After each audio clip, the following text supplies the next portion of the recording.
A very narrow perspective on ReFi could be just to say Celo is sustainable. It consumes, since it's proof of stake, very low amounts of energy. Celo transaction actually consumes 10 times less energy than a Google search. But it also has an offset of this carbon emissions that are based on this low energy it consumes, an automatic offset that was decided on by the Celo community in governance and is paid by a share of the block rewards, and therefore there's a constant offset. Hey everyone, and welcome back to my channel, Girl Gone Crypto. I am so excited to have Celo here on the show today. We've got Markus Franke, one of the partners at cLabs. And so Markus, thank you for joining me today. Thank you for having me. Amazing what you're doing. So it's really exciting to be here. Well, I appreciate you taking the time to come on the show. We have a lot of ground we want to cover, ranging from talking about Celo, cLabs, the mental stable assets, just, the future of ReFi and stablecoins. We have all sorts of fun stuff to chat about. So just to kick things off, why don't you give us just kind of a high-level overview of what Celo is, and then maybe what the differences between Celo and cLabs, and then we can kind of keep diving into it from there. Yeah, happy to. So Celo is a fully EVM compatible proof of stake layer one protocol. And the features of this layer one protocol are that it's very fast. It supports ultra light clients, so very low end mobile phones that can connect with the network and do transactions very fast. It has very low gas fees, and these gas fees can be paid in multiple currencies. It includes a phone number mapping, so you can actually find other users of the Celo blockchain via their phone number, actually via a hash of their phone number, so that the phone number stays private. It includes stablecoins on Celo, and it's very interoperable with other EVM compatible chains. So basically, Celo is a layer one, and this layer one is also carbon negative. And because of that feature, and I'm happy to dive a bit deeper into it, what that means, Celo is also becoming a layer one, or a place for regenerative projects on blockchain. And I'm working for a developer company that works a lot on Celo. This company is called cLabs. It's basically a developer studio that builds code, that builds software, that builds smart contracts for Celo as a layer one. And that's how the separation between cLabs and Celo. Celo is actually an Esperanto word for purpose, and is a very mission-driven blockchain that wants to build a more inclusive financial system. So I think a lot of people are maybe intrigued by the idea of ReFi or regenerative finance, but aren't really sure what it is. Can you give us just kind of a little bit of a high level overview of what ReFi is as well before we dive into more? So yeah, and we've been starting to talk a lot about ReFi recently. We also currently call this summer the ReFi summer. After DeFi last year, ReFi is the next big thing. In the end, regenerative finance means everything that is around, or solutions around, carbon negative, regenerative economic solutions. On a blockchain, that could mean, for example, tokenized carbon credit, voluntary carbon credits that are tokenized and live on a blockchain. That could also be tokenized carbon emissions, tokenized trees, tokenized water, tokenized clean air.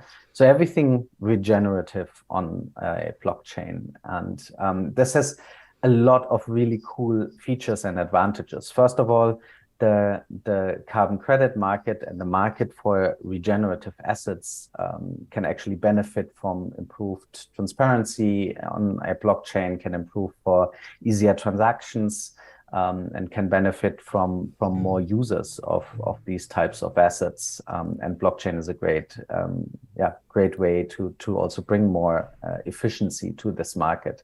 Second of all, it allows us to create wonderful things like, for example, nature-backed currencies. I'm also very happy to talk a bit more about what these are. And actually on Celo, yesterday, it was announced that Uniswap launched on Celo and provides marketplaces for regenerative assets. Awesome. And then projects that build these assets like Toucan and Flow and Moss and many others are now coming to Celo as a layer one to offer these assets. So Celo wants to be basically the place to be for all of these regenerative assets. So when we talk about nature-backed currencies, and you mentioned tokenizing trees, tokenizing water, how exactly does that work? How do you go tokenize a tree, and then how does that provide backing for a currency? Kind of maybe walk us through how that all works. Yeah, and the idea for nature-backed currencies came up actually in a book that is called Sacred Economics, where a philosopher, Charles Eisenstein, who's also active in the Celo ecosystem, wrote about the idea that whatever backs money, people tend to do or make more of.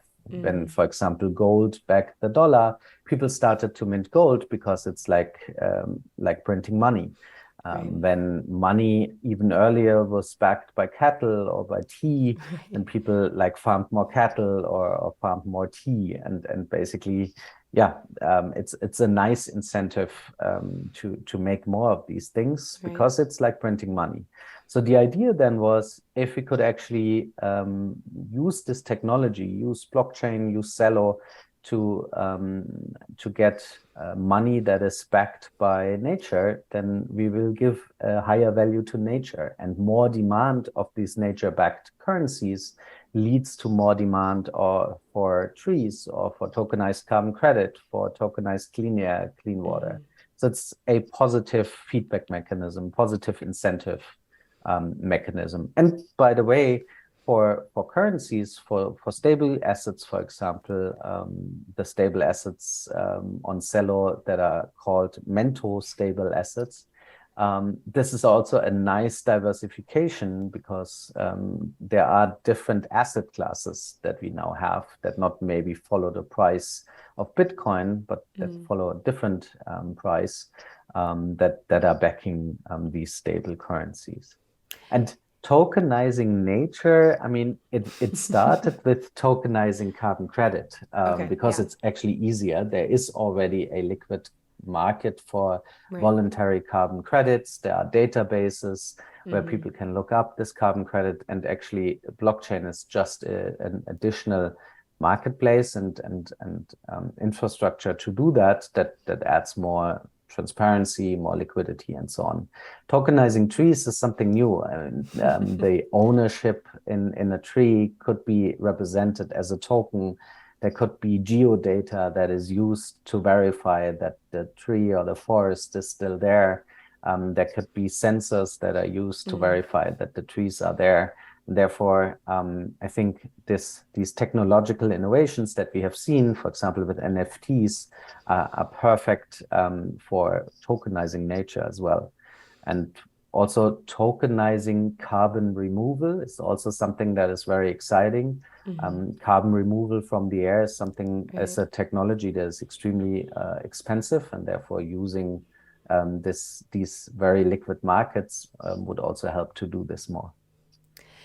Yeah, I'm glad you touched on that because that's an area I really want to kind of dive into. If it was just carbon credits or if there's like actual trees as well that you guys are like, hey, these are, being planted and giving backing. Because I think that right now, especially with the recent collapse of Terra and, like other stable coins losing some of their peg, I think people are a little bit more skeptical towards technologies that aren't a pegged one-to-one, type of stable coin. And so, I guess if you could just like walk us through a little bit about the mechanism of what provides that stability and kind of how that works exactly, that would be great.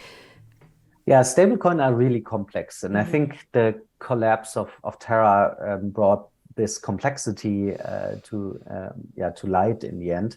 There are many different ways how stable platforms are working on stability. The easiest mechanism is probably just having fiat as collateral, Right. basically having a dollar in the bank, or maybe just promising that there will be a We're not dollar in the totally bank. sure. We are not sure. It could be both. Mhm.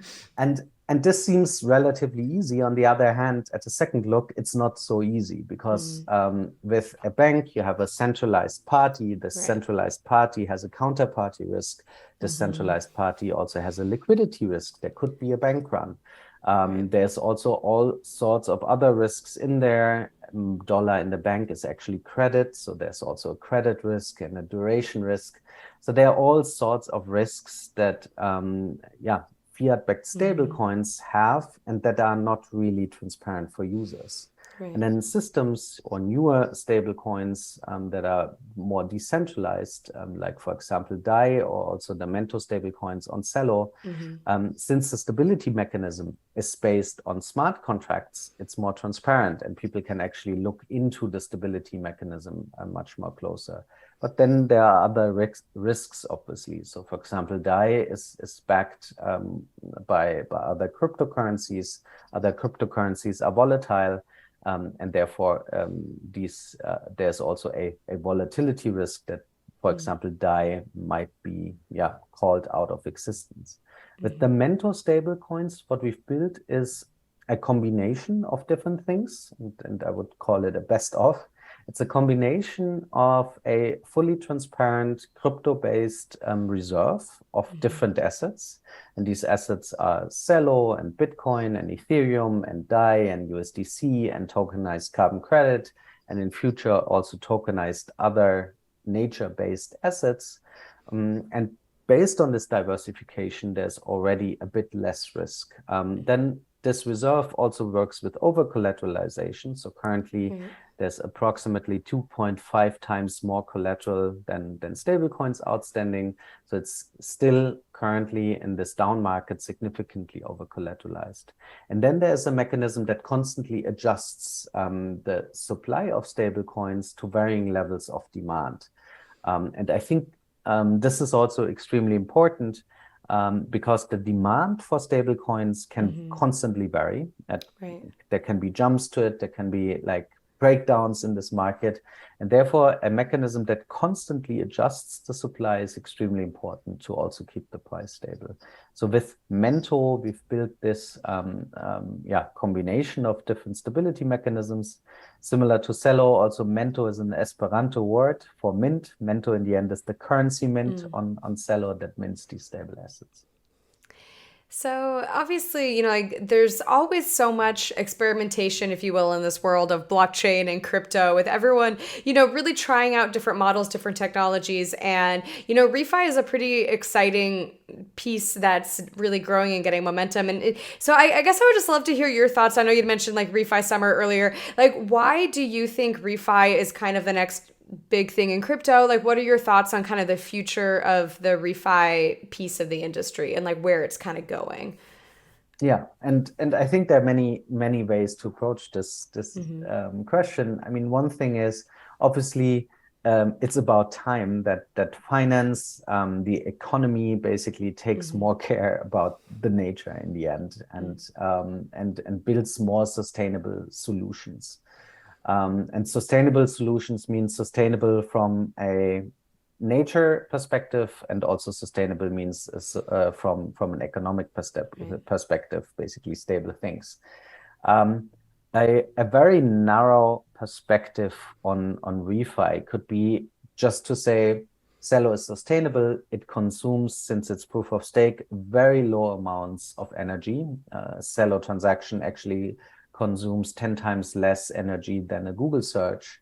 But it also has an offset of this carbon emissions that are based on this low energy it consumes, an automatic offset that was decided on by the Celo community in governance and is paid by a share of the block rewards. And therefore, there's a constant offset.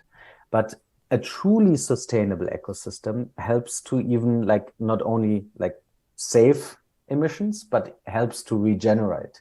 And therefore, I think there's a lot of potential in ReFi. And helping to regenerate could mean to internalize costs of natural capital destruction, or to create a system where economic growth, for example, more demand for stable assets, leads to ecological regeneration, and where the adoption, for example, of the currencies on Celo reverse the current ecological crisis. And for me, this has a lot of potential, because now you have economic incentives to save the planet in a way. And therefore, I see a very big future for these solutions. And ReFi, in terms of these assets that are now coming to Celo, these are really, really cool assets. If you, for example, have a look at the Climate Collective, the Climate Collective is basically a coalition of different projects on Celo that includes these projects like Flow Carbon, Collectivo, Moss, Toucan, ReFi DAO, Region Network, Project REN. So a lot of really, really cool projects that are working on saving the Earth. And now we're bringing this all together. It's basically a large layer one, including Uniswap exchanges. These interesting projects of the Climate Collective that tokenize all sorts of cool things, including also actually reduction in plastic waste. So a lot of really cool projects that all have the mission to accelerate, regenerative applications. So I'm really excited about that. So you just mentioned a lot of the different partners and projects that are building on top of Celo. If someone is, working in the space, working in the ReFi space, like why would they, a developer, maybe they're listening to this and they're interested in developing on top of Celo, like kind of walk us through, because I know we've talked a lot from the kind of high level perspective of what is ReFi, what is Celo, all these different things. But let's get a little bit more granular on the real experience. And so, like, what does it look like for a company that, or a project that wants to build on top of Celo? Kind of walk us through that and what that might look like. Yeah. So as I said, if you want to build something regenerative, you basically should choose Celo, because it's a regenerative blockchain. It's carbon negative, and therefore all the transactions of the token that you're trying to build then are also then carbon negative.